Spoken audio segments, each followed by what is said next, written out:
नन्ही राजकुमारी। एक बार की बात है, डुम्बरटन नाम के एक राज्य में डायने नाम की एक खूबसूरत राजकुमारी रहती थी। उसके पिता वहां के राजा थे और बहुत मददगार और उदार माने जाते थे। वो अपने माता पिता से बहुत प्यार करती थी और अपने पिता की तरह वो भी बहुत ही दयालु थी। शाही महल में एक रसोइया था जो परिवार की सभी जरूरतों का ख्याल रखता था।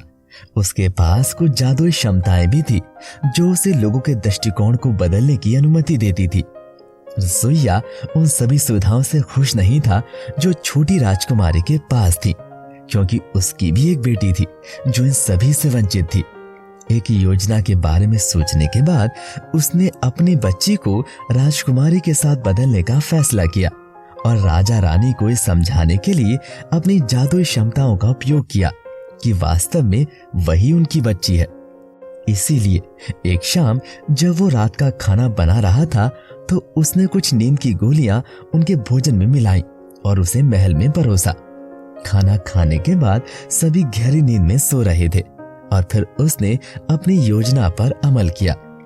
उसने अपहरण के बाद शाही राजकुमारी को उसकी अपनी बेटी के साथ बदल दिया और फिर उसने राजा और रानी पर कुछ जादुई मंत्र डाले। अगली सुबह जब सभी लोग जागे तो सब कुछ अच्छा चल रहा था और रसोइया बहुत खुश था। लेकिन कुछ दिनों के बाद जैसे जैसे मंत्रों का प्रभाव कमजोर पड़ने लगा, शाही जोड़े को अपनी बेटी के बारे में दूसरे विचार आने लगे। रसोइये ने एक बार फिर अपने मंत्रों का प्रयोग किया, लेकिन उसके सहायक को यह सब पता चल गया। उसने राजा के पास जाने और उसे सूचित करने के बारे में सोचा, लेकिन जब तक वो राजकुमारी को वापस नहीं ले लेता तब तक वो अपनी बात साबित नहीं कर पाएगा। लेकिन वो नहीं जानता था कि रसोइया ने उसे कहां छिपाया था।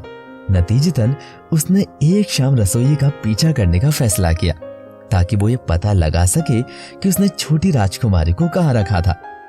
कुछ देर पीछे चलने के बाद उसने एक छोटी सी झोंपड़ी देखी जो सुनसान जगह पर थी। उसने देखा कि रसोइया अंदर गया और कुछ मिनट बाद बाहर आ गया। सहायक जल्दी से झाड़ियों के पीछे छिप गया और उसके आने का इंतजार करने लगा। फिर वो झोंपड़ी के पास गया और राजकुमारी की तलाश करने लगा और उसे ढूंढ लिया। लेकिन वो अंदर प्रवेश करने में सक्षम नहीं था क्योंकि प्रवेश कुछ मंत्रों से अवरुद्ध था। वो एक डायन को जानता था जो उसकी मदद कर सकती थी और इसीलिए वो उससे मिलने गया। उसे गुफा में पाकर उसने उसे स्थिति के बारे में बताया और फिर लड़की को मुक्त करने के लिए वापस आया। चुड़ैल ने अपने जादू की मदद से लड़की को मुक्त कर दिया और फिर वे दोनों महल में चले गए। उसने राजा और रानी पर मंत्रों के प्रभाव को तोड़ा और वे दोनों जल्दी से अपनी बेटी को पहचान गए।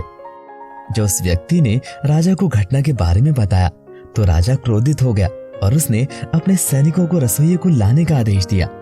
रसोइया को अंदर लाया गया और वो नजारा देखकर हैरान और चौंक गया। रसोइये को अपनी शक्तियों का दुरुपयोग करने से रोकने के लिए राजा ने डायन से उसकी सारी शक्ति से वंचित करने और उसे एक सामान्य व्यक्ति में बदलने के लिए कहा। राजा ने चुड़ैल और सहायक को सम्मानित किया और फिर रसोइये को जीवन भर के लिए जेल में बंद कर दिया गया। इस तरह छोटी राजकुमारी अपने घर लौट आई और हमेशा हमेशा के लिए खुशी से रहने लगी। दोस्तों, इस कहानी से हमें शिक्षा मिलती है कि लालच बुरी बला है। कभी भी लालच नहीं करना चाहिए। लालची इंसान सुखी नहीं रहता। जो है बस उसमें खुश रहना चाहिए और मेहनत से जीवन में उन्नति लाने की कोशिश करनी चाहिए।